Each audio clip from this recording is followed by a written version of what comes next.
happiest birthday, Mama.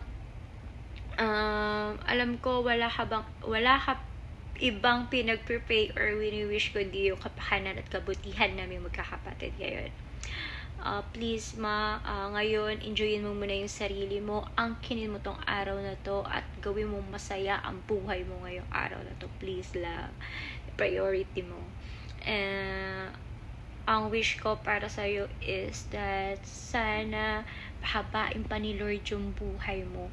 I mean, maging healthy ka o ng matagal na matagal para, alam mo yun, ma-witness mo pa kung paano namin unti-unti maabot yung mga pangarap namin magkakapatid.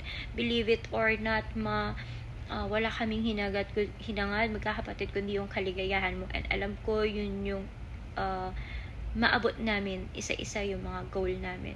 Sorry Mama, medyo delay to, pero sabi mo nga, tulad nga na sabi mo is may plan si Lord para sa atin. Okay? So, chill ka lang dyan, and please, huwag ka nang magpuyat at maging gala. Parang awa mo na, tapos bigla-bigla ka magsasabi sa amin, mag-rant sa amin, ang sakit ang ulo ko. Okay, Ma? We missed you, we love you. See you. Love you.